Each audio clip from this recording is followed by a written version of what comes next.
You're listening to Make Me Data Literate from the Australian Data Science Education Institute. I'm your host, Dr. Linda McIver, author of Raising Heretics, Teaching Kids to Change the World. Let's go change your mind about data. Thank you for joining us for another episode of Make Me Data Literate. I'm excited about this one today. It's not often I get to interview a good friend, but also I don't know why it's taken me so long to get someone from Pawsey on the podcast. So welcome, Mark. Great. Thanks for joining us. Thanks, Linda. It's great to be here. Excellent. Who are you and what do you do? My name's Mark Gray. You already said that. I'm one of the managers at a place called Pawsey Supercomputing Research Centre. We are one of Australia's Tier 1 supercomputing centres, and we provide compute and storage and cloud facilities for research to Australian researchers. What does Tier 1 mean? Well, it depends who you ask, but if you ask us, it means we're kind of just the largest compute facilities in Australia. So, there's small facilities that are located at universities and some of the research infrastructures, and then there's the big tier ones. And the big tier one infrastructures are probably identified by two things. One is just their size; they're very big facilities, but they're also used by a large group of researchers, right? So they're not just a single institution facility; they're available to everybody. Awesome. I hope we get to talk about some of the cool projects you folks do, because there's some amazing science that gets done at Pawsey. Tell me, what did you have to learn to do your work? What was missing from your formal education? Linda, so my career started with an undergraduate degree in physics. And I got into physics because I really liked clouds. And so when I was choosing what to study for my honours degree thesis topic, I decided to look at cloud physics. I liked it a lot. And after that, I got offered a place to go to a place called University of Wisconsin-Madison, where I studied graduate work in atmospheric and oceanic physics. And then after that, I went off to a place called NASA, where I worked on a program called the Earth Observing System. And we were building software to run polar orbiting satellites for environmental observation. And my specific area of expertise was in writing algorithms for cloud physics, which was my area. And what I've ended up doing is working in computing. And so I guess in one way, the answer is lots of things were missing from my formal education, because the job that I'm doing is not the job that I was trained for at all. Yep. And but on the other hand, I think that the skills that I developed during my education and my kind of early career and some of the other stuff that I've done have made me good at what I do. And so I'm not sure for the job that I do, and I think for a lot of management jobs in general, I'm not sure that a lot of formal training is really that valuable. So there's no better value training than doing the job. I think when it comes to like managing people. I used to do to walk around the supercomputing conference in the US, and interview people on how they got into supercomputing. And I did not ever interview anyone who was like, well, I set out to go into supercomputing. It's always, well, I was doing stuff that required supercomputing and accidentally wound up working in a supercomputing center, and now it's my whole life. And that's also what happened to me. So I came back to Australia in 2005, and I was doing work in the same kind of satellite environmental work that I'd been doing in the United States. In order to get that done, I needed access to some good compute facilities. And so I started doing my work at a place called IVEC, which was the precursor to what is now Pawsey. And so in doing that, I got to know a lot of people that worked there. And a few years after that started, a job came up at Pawsey, and I put my hand up for it. So I started my career at Pawsey doing research software engineering, basically, and especially initially kind of web development, and then some other stuff. So The skills that kind of got me into this spot, I guess initially, right, the programming skills, were part of my formal education. So a lot of physicists are very competent programmers. You kind of have to be, because there aren't any problems in physics that can be solved non-computationally. So you need a computer to solve any problem. Were you taught to program as part of your degree, or did you have to pick that up on the fly in order to solve the problems you had to solve? No, it was part of my degree. So we did Fortran and assembly language programming and some other stuff like that in my degree program. It was a pretty good backgrounder in programming, to be honest. I picked up a lot of languages since then, but I think that my early education in kind of programming was really helpful in my ability to be able to pick up stuff later in life. It's interesting to track which degrees or kind of disciplines actually teach programming and which just kind of fling their students to the wolves and go, learn some programming because you're going to need it. but we're not helping you with that. Oh, I think I think all degrees should teach programming at some level, at least the logic of how programming works, right? There aren't many areas of science anymore where you can really progress without a reasonably good understanding of the algorithms that you're using and how they're implemented. And in order to be able to do that, you need to have a pretty good understanding of some programming techniques.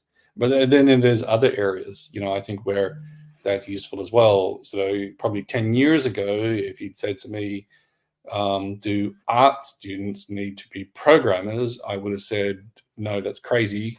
Why would they? But today, there probably are some areas where, art students probably do need to have a level of skill in that area. So as things like AI and stuff become more kind of useful tools for a broader range of disciplines, then the need to understand how these things work then becomes, really kind of obligatory as well. And so pretty soon everybody needs to be a programmer at some point, right? Or but that's not what I see is happening. It's to me more like people have developed a kind of implicit trust in the way that technology works, and I think partly it's because they don't actually understand how it works, and so Yeah. they just choose to trust it. Anyone who's I've got a lot of experience in programming. I have a lot of friends who have a lot of experience in programming. I would not trust a computer-driven car to not hurt me.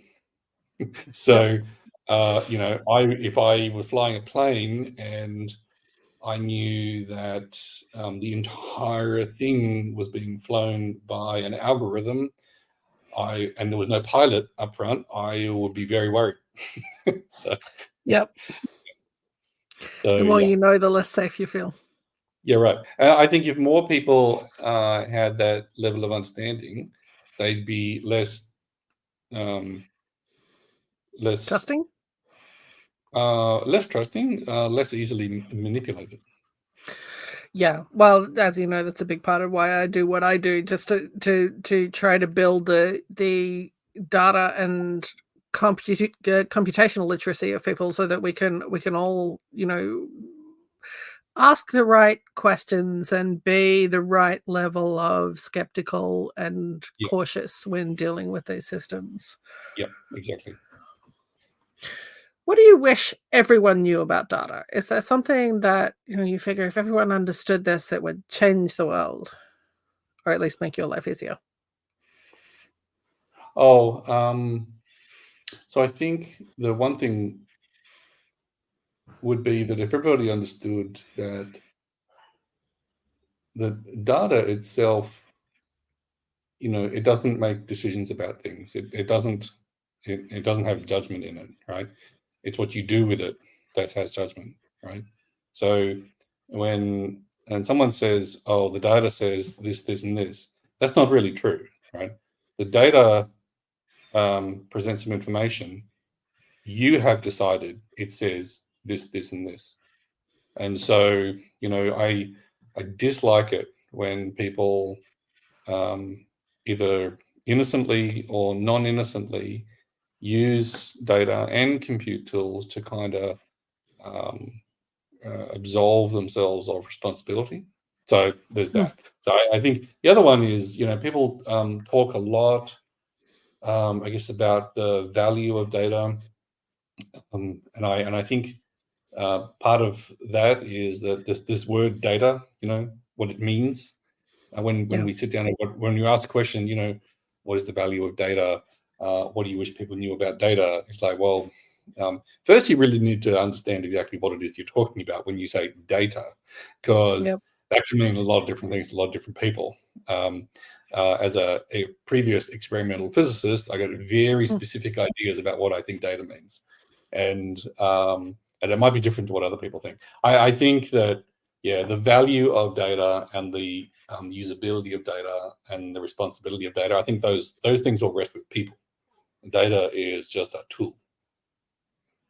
I like that. I think there was a study recently where some very high number of researchers was given all the same data, and they came up with almost as many interpretations of the data as there were researchers looking at it.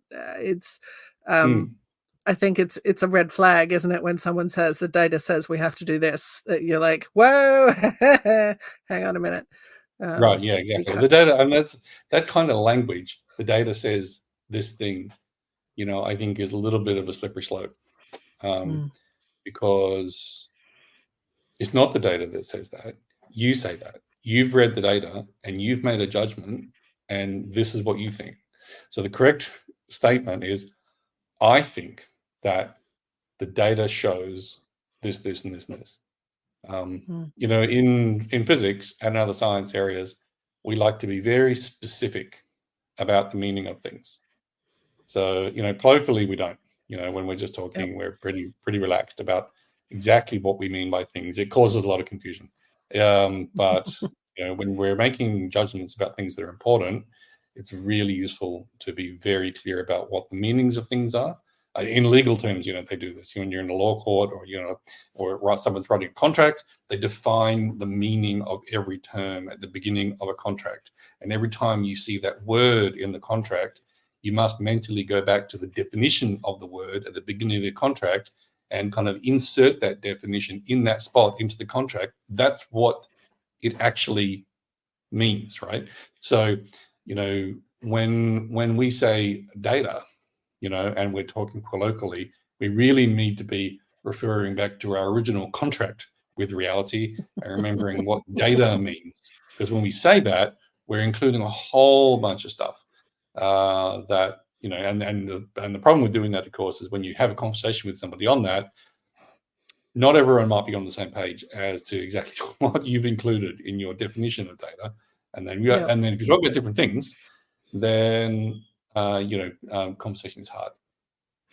Yeah, and it's tricky too when terms within the discipline don't match from one discipline to another. You find that one science, like physics, uses terms slightly differently to the way biologists use them, and indeed in the curriculum, maths and digital technologies and science all have different ways of describing the same thing and use the same terms to mean different things, and it's really problematic. It is really problematic. As a great example from my own career in physics, when we're studying relativity, you learn about the nature of space-time, and one of the outcomes of the nature of our understanding of the nature of space-time is that gravity waves were predicted to exist. That if there was a large change in the gravity, in a gravity allocation in space-time, there would be ripples in space-time called gravity waves that would propagate out. And there was a big gravity wave detector built at UWA like 30 years ago to begin to detect, and other organizations started building those too. And they have since been detected, and they've actually, experimentally proven that they exist. And then I went to study atmospheric science, and people started talking about gravity waves. And I was like, what are you talking about? I mean, but gravity waves in atmospheric science are actually buoyancy waves. And so in atmospheric science, there are two forces. Buoyancy, well, no, there are more than two forces. There are two forces that act vertically on a body of air. The buoyancy wants to move things up, and gravity wants to move something down.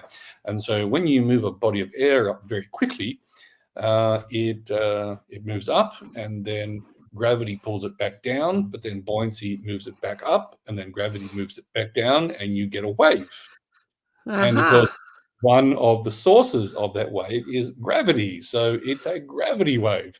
And it really bothered me, coming from a fundamental physics background, to be talking about gravity waves in the downstream air of mountains, which is where sometimes these things occur, or it's in thunderstorms, in the ripples around them. And terms are definitions of things are important. Definitely.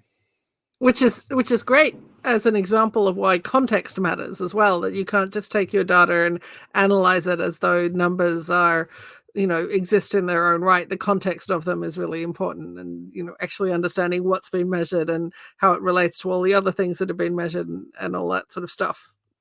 Even in terms of your definitions, you've got to know what you're looking at in order to analyze it in a way that makes sense. That's why the whole data conversation, is so complicated, because context is very, very important. So sometimes it's, I guess, kind of not. If you're measuring, I don't know, temperature at the surface, you might think, well, that's not very contextually important, but it is contextually important. So, for instance, when you're measuring surface temperature, and this is a big deal these days because we like to get surface temperature measured very accurately, the local geography is very important in determining the temperature of things. So right next to me right now, about 15 minutes away, is Perth Airport. And Perth Airport has a weather monitoring station where they measure temperature. It also turns out that Perth Airport's in a bit of a dip in the ground, like a broad valley, right? And so air kind of pools, in the Perth Airport area. And so that temperature can be a little bit different to the surrounding temperature. So you look at the Perth Airport temperature, and it's not necessarily the temperature of Perth, because where it's measured is very important. Yeah, I've noticed that just riding to work. I used to ride through a dip next to our local park, and you would actually go into, it was like going into a cold bath and out as you went through the little valley. It was just this little right, because cool air will pool in these dips, and so context is important everywhere. One of the biggest challenges, and I used to work in climate science. One of the biggest challenges is normalizing data, because the local context of all these measurements is incredibly important. And when you're trying to compare things, you must first remove the local effects, so you're actually comparing apples to apples when it comes to comparing temperature at two locations. There are other reasons why those things might not be the same, or and when you're looking for those like large scale trends, right, you have to get rid of all these local effects, and it's complicated work. So it's surprisingly complicated to say even what is the temperature in Perth compared to the temperature in Melbourne. Like, define Perth, define Melbourne. I know, right? It's not that straightforward. I do that all the time when it's really hot, and I'll say, hey, it's 43 degrees in Perth. But I also know that in my car, on a hot day, if it's 43 degrees outside, it's probably 48, 50 degrees inside my car. And that measurement at Perth is probably measured in, Perth City at the Bureau of Meteorology, which is on a bit of a hill. And so, it kind of, you have to look at if you really want to get measurements of temperature that are useful, you really have to either measure yourself in your backyard, or just look at like an average over the area, which will tell you something. Yeah. Yeah. But then, how do you average, which points do you use to contribute to your average? And it fascinates me that even the definition of the average global temperature is actually quite complicated, and there are different versions of it. And it's something that we intuitively understand as simple and straightforward is actually wildly complicated when it comes to the specific implementation. Yeah, and in physics, this is a big deal. So physics, a lot of people misunderstand physics. Physics is fundamentally the science of measurement. It's I've not, not heard that people. description before. Oh, that is what physics is. Physics is the science That's of great. measurement, right? And in physics, we really care most of all about the accuracy and precision of a measurement. That's it. That's everything comes from that. And Nice. all of the theory that we have and the hypotheses that we have, live or die on the basis of measurement. And so that's why in physics, we get very particular about the definitions of things, because we're very particular about measurement. That's super cool. I'm seeing physics in a completely new light now. What are the worst data mistakes you've seen? I was thinking about this, and recently, I think the worst data mistake I've seen is something called Robodebt. Yeah. Right. So, and for anyone that's not familiar with that, there was a period in the previous government where data about people was used inappropriately, probably, to make determinations about debts that they owed to the federal government. And as it turns out, a lot of those debts were not real. Can you explain the sort of a simplified version of what went wrong there, exactly what they were doing? My kind of simple understanding of it is this concept. The thing they were talking about was income averaging, and so they would average people's income over a year and then essentially estimate their debt based on that income average and then send people debt notices. But a lot of people, especially who are on very low incomes, either work itinerantly on jobs that come and go, and just don't have those kind of regular kind of sources of income. And so when you average their income over a long period, you actually just get wrong answers. They're not, it's not a question of, interpretation. It's simply wrong. And so, the problem occurred because a lot of those people were also very, very vulnerable, and a lot of those debt notices got, as I understand it, handed over pretty quickly to non-governmental debt collectors.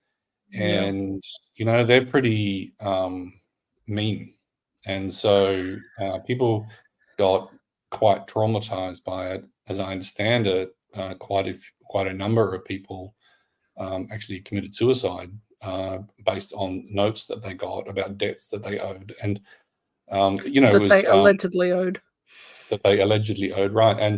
And the other part of it that really bothered me was that the onus was on the individual to prove that they didn't own the debt, right?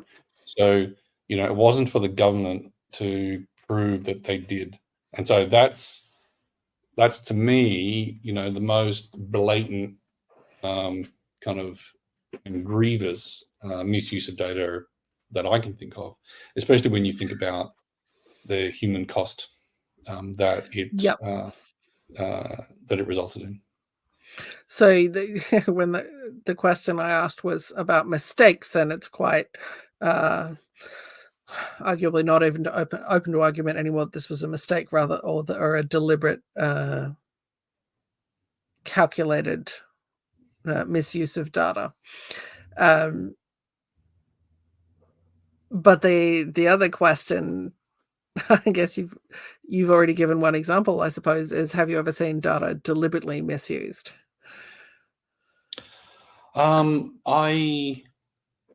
Yes, and I've seen data deliberately misused, and my example is in climate.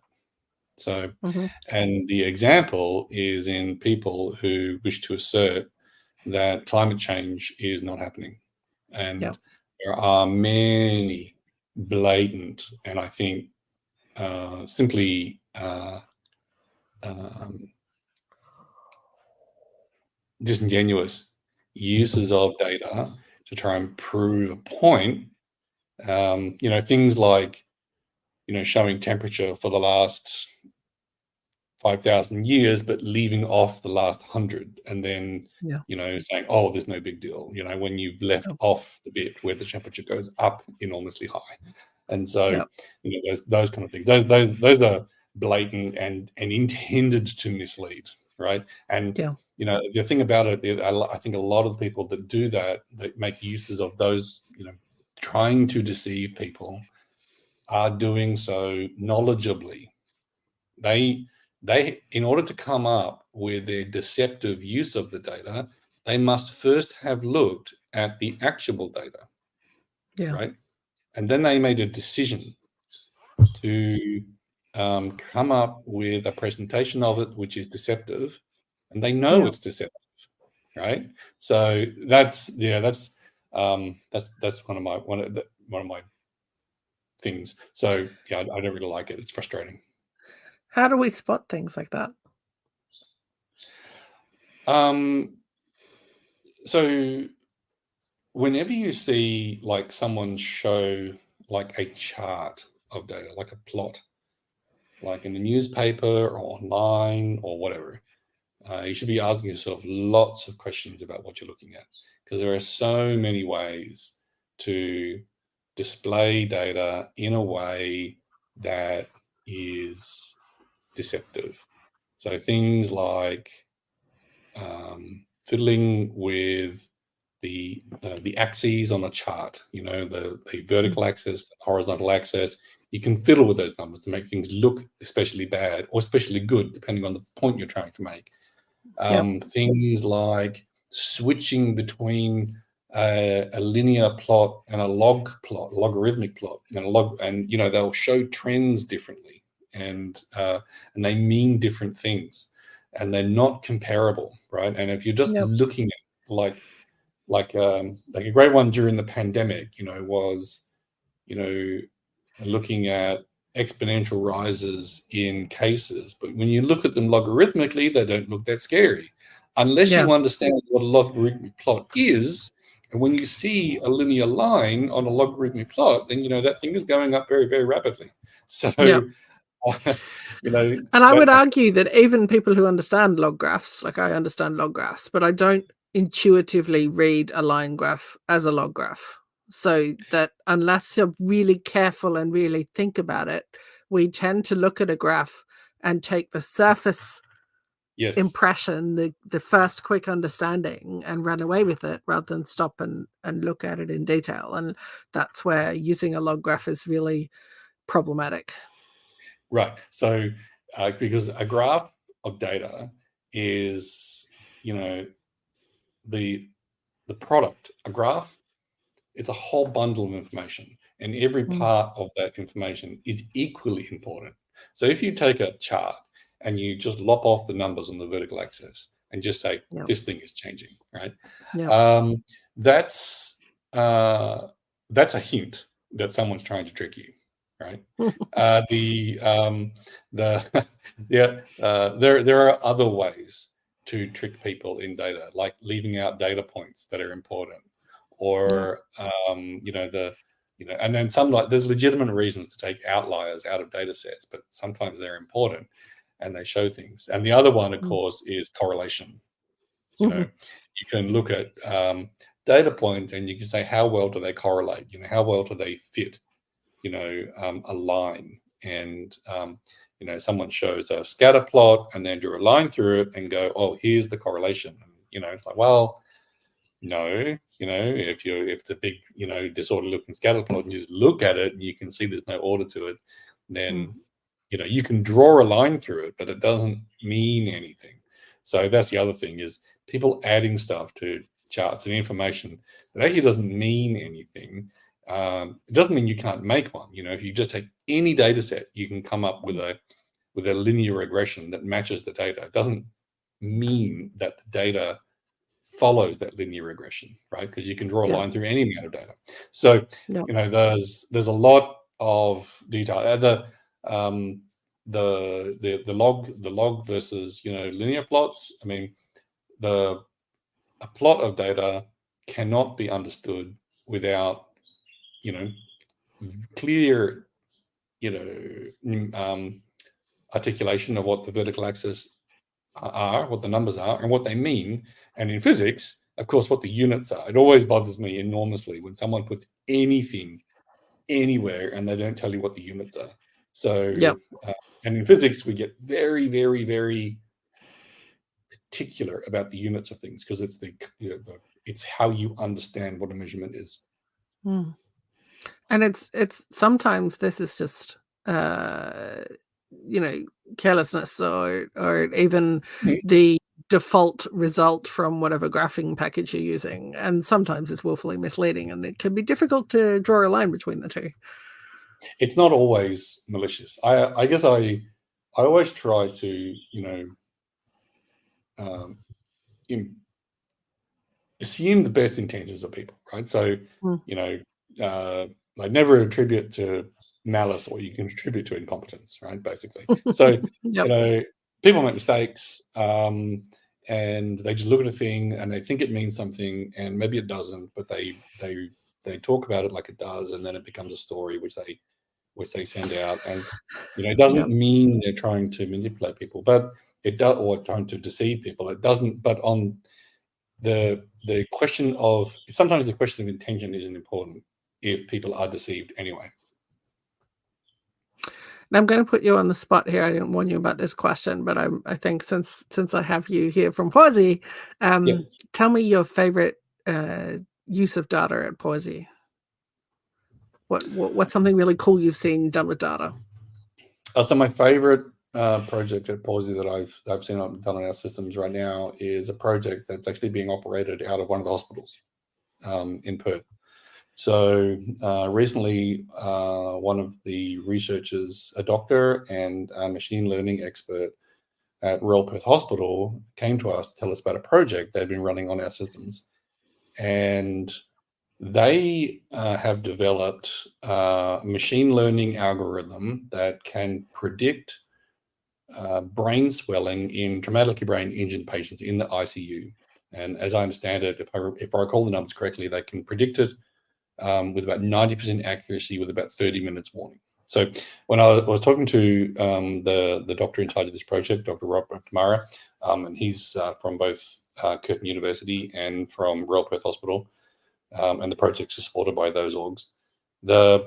When patients arrive in the ICU with traumatic brain injuries, it's not always the initial traumatic brain injury, which is the life-threatening or disabling event.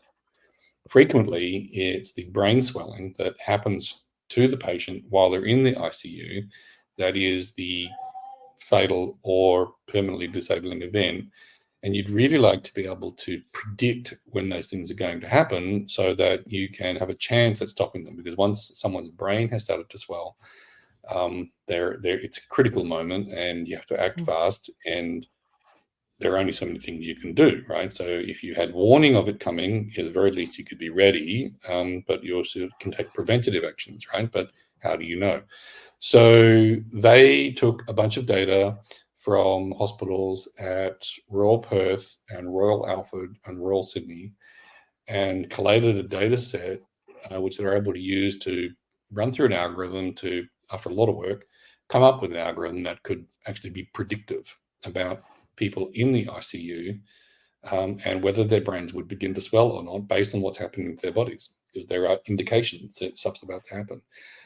As I understand it, they're in the later stages of therapeutical goods administration approval to use that system clinically. So still very much, I believe, in the development phase. But it's super cool, right? Because they're using data and computers to literally save people's lives.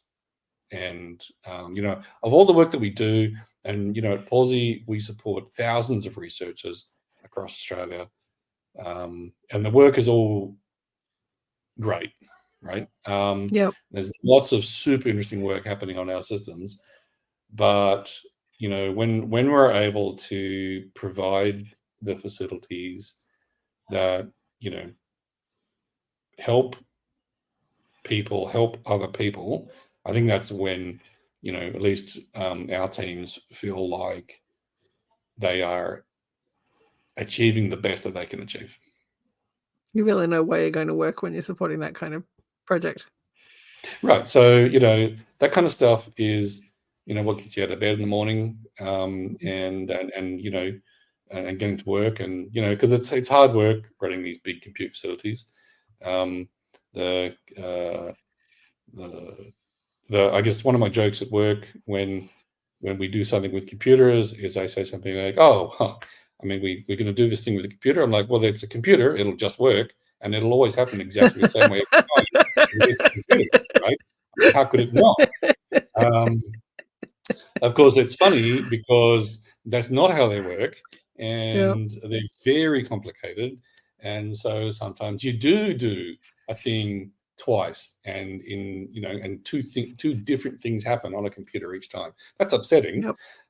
And also, we run very, very high performance compute facilities, and that also means that they're kind of running at the bleeding edge of technology. Mm. It's called the bleeding edge because everything's bleeding, and the people, right? So they're all, injured by what they're working, not physically, of course, more like mentally. But All the yeah, edges are sharp. yes, right. It is genuinely hard work and a very demanding work, and it doesn't really rest. We run our systems 24/7. When with some of our systems, if our systems are offline, then there are major radio telescope instruments that don't collect data. There are other things that don't happen.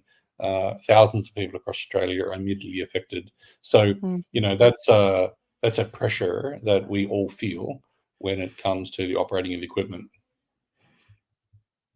Yeah, it can be pretty intense.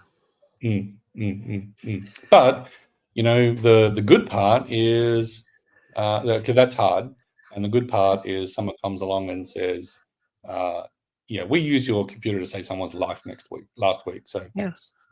Right, Yeah. and it is pretty cool. Or someone comes along and they say, "I've used your computer to take the data that I have here, and I've just found a new kind of stellar object which has never been identified before." That's really cool. So and that kind of stuff happens as well. So you know, um, that's what makes the work kind of cool. I was working in science before this career, and then I kind of got out of science and I started working in compute, and now I'm kind of helping to run these big compute facilities. And so I've left science, from doing science, and now I'm Mm. helping other people do science, and it is actually a very rewarding to do that. Yeah, if I think about the kind of impact that I could have had as probably pretty mediocre guy working in climate science versus helping other smarter people than me get their work done, I'd rather do that because I think there's actually more opportunity to have impact that's going to be persistent from that work than from just being yet another kind of middle rung climate researcher somewhere in a lab. Well, you're facilitating a lot more science than you could ever have done as a single person. Yeah, exactly. So that's what makes it cool. Yeah. That's a good segue into the last question. What is it that excites you about data? I think what excites me about data, and I'm interpreting this to be very broad. So data Please. in this conversation includes data, but it includes AI and it includes all this other stuff. Is that we are really on the cusp of some very, very cool stuff in probably the next like 15 years. So my the thing I'm most looking forward to as to what's going to come out of that is what's going to happen to medicine over the next 20 years. So, you know, a lot of medicine is fundamentally trial and error, right? So you go to a doctor with a problem and the doctor says, well, you know, I've got 8 different drugs that we can try on you with this thing. We'll start with the drug with the least side effects, and then we'll see how you go, and then we'll find the one that works best for you, that mitigates most of your symptoms without creating the least side effects, and that's what we'll go with. You know, people with migraines and you know, and other kinds of conditions, they experience this stuff all the time, right? It's hard to get to the right drug, right? So data can solve this problem. I actually think data will solve this problem. You can compute based on someone's DNA what a drug will do to them, right? It's just kind of computationally expensive. And because it's computationally expensive, it's monetarily expensive. But that won't always be true. There's kind of 2 barriers to it. One is DNA sequencing needs to become cheap. Well, we're there. That's done. You know, there's things like nanopore and other kind of sequences now that you can take into a field, and they're pretty good for short reads. And you know, sequencing in general has gone from, you know, being a millions of dollar activity per person to thousands, and will become a hundreds of dollar activity. And at that point, you've got the data that you need to actually do the compute to do something predictive. And on the predictive side, you know, these models that you can make for drug interactions, well, they exist. So, you know, one day in the, I think, not too distant future, you'll go to your GP with a problem, and your GP, he or she will say, oh, I'll just click, click, click, click, click.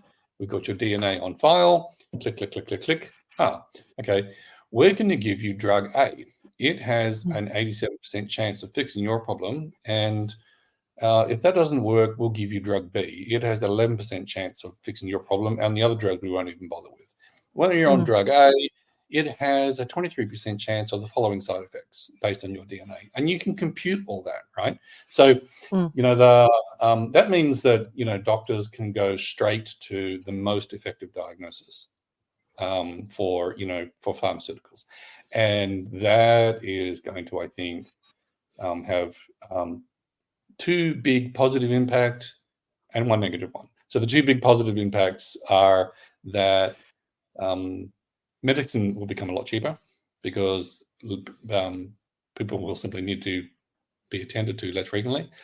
And people will be healthier because they'll be getting treatments, most effective treatment, more frequently. The negative part is that in order to make a system like that, you probably first need to build a system that has a digital copy of everyone's DNA. Yeah. And and so the big side there is that historically, we're not very good at protecting such information. And that information, we talked about the value of information at the beginning of this conversation.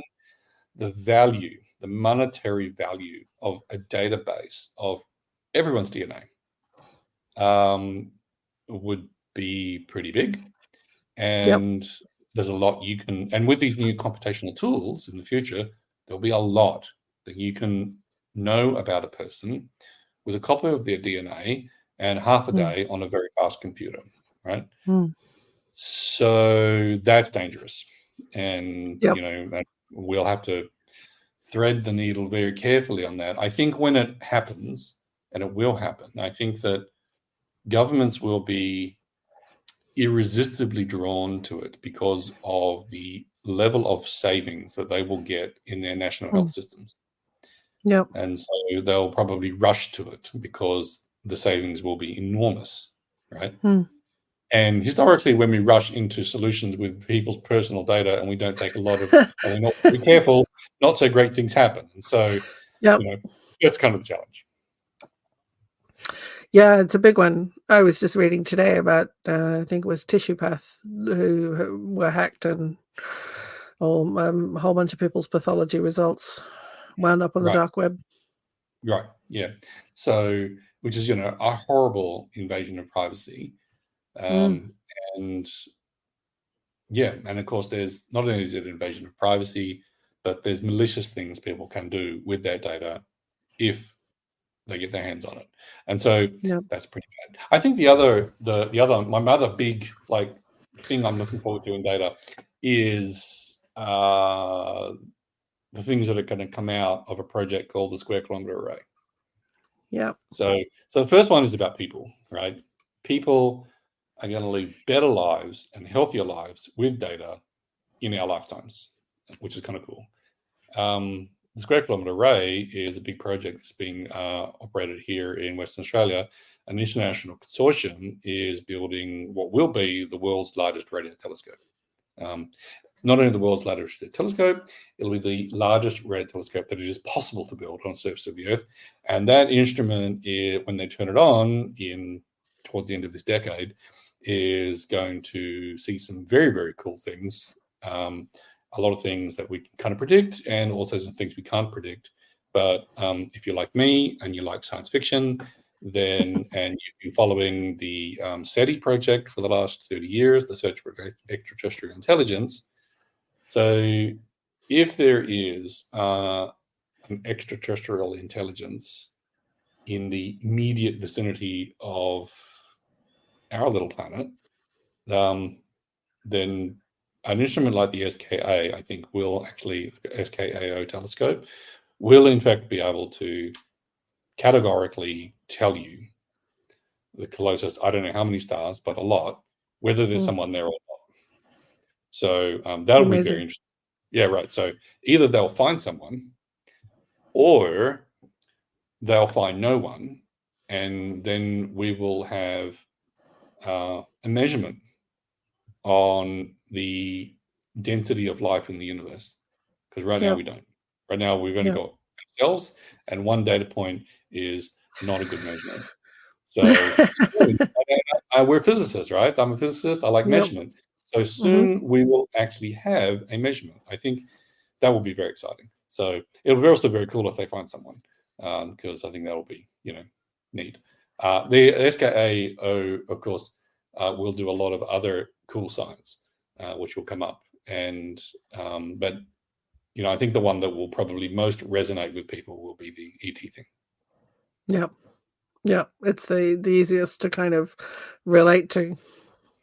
Yeah, indeed. Because the other stuff they're going to look into, what dark matter is, the origins of the universe, looking at things like fast radio bursts and trying to understand the weird stuff in the universe is all really cool. Most people don't really understand it, Yep, and radio astronomers will love it, and physicists like yep, myself will love it as well. But if I'm thinking about, things that will change society and things I'm looking forward to, I think, mm, yeah, the ET thing will probably change us in ways that is probably a little bit hard to predict. yep. And the medicine one, well, that'll change us in ways that it's very easy to predict. It'll just be really good. That's super cool. Thank you so much for joining us, Mark. This has been an amazing conversation. I've really loved it. Oh, thanks, Linda, and thanks for inviting me. I'm glad we finally got to do this, because we've been talking about this for ages, and every Yes. time we tried to sync up a chat, it didn't happen. So finally, Yeah, it's been complicated, but we managed it. Well done. Thanks yeah, so much. yes, yeah, you're welcome. Thanks for listening to Make Me Data Literate. If you'd like to support the work of the Australian Data Science Education Institute, you can donate at givenow.com.au/ADSEI or via the ADSI website. Let's change the world together.